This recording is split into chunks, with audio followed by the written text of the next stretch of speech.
everyone, this is Dr. Jay Mehta here from Mumbai.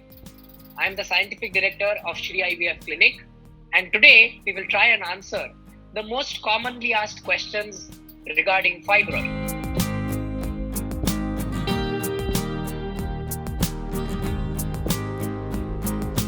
So it is a benign growth or a benign origin which can occur in the muscle of the uterus.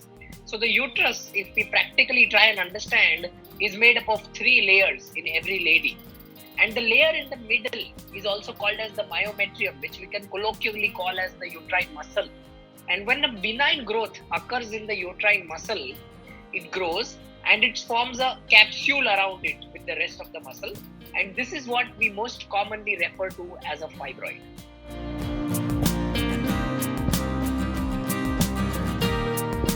If you were to attribute it to something, then it could be attributed to something called as EDCs or endocrine disrupting chemicals.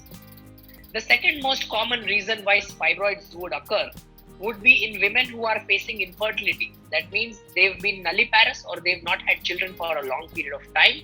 And that also attributes it to the third cause, which is a late age of marriage. That is something which is very common, which can lead to fibroids. Apart from this, if you look at the broad conditions which may attribute, then there could be certain genetic causes wherein if your mother or if your sister or a close relative has got a fibroid, then you have a high propensity of getting fibroids.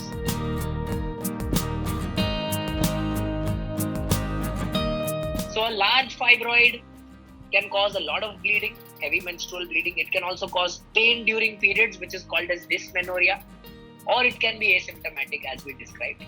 And the fibroids which are located on the outer wall, that are also called as serosal fibroids, that means on the outer lining of the uterus.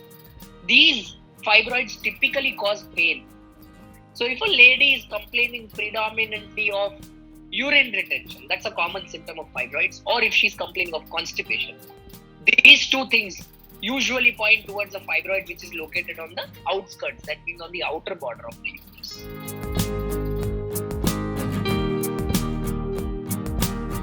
That means once you are diagnosed with fibroids, kindly don't end up looking at internet to provide you all the solutions.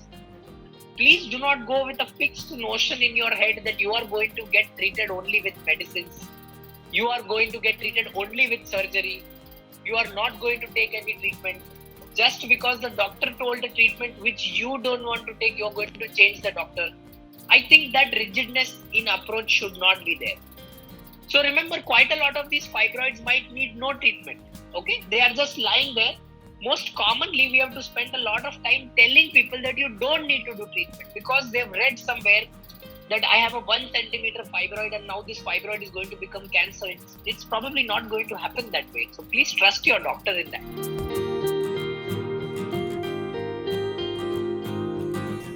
For heaven's sake, let your doctor decide if you need medicines or not. For heaven's sake, let your doctor decide if you need surgery or not. So if the size of the fibroid which I might have, I might never have it, but if the size of the fibroid which I might have is more than 8 centimeters, then in almost all its probability it will need a surgery. That is one thing which you should remember. That women commonly get paranoid with ultrasound reports which read out as tiny seedling fibroids. Okay, these are very small fibroids, and for heaven's sake on earth, these need no form of treatment. Your planning. That means the treatment of fibroid is going to be different for a lady who wants to have children, and it's going to be different for a lady who already has children, irrespective of them having the fibroid of the same size and in the same location. So that's very important to understand. Let's not generalize the whole treatment, but I think this treatment of fibroid should be done and should be handled by a person who is good in treatment of fibroids and not by any random person.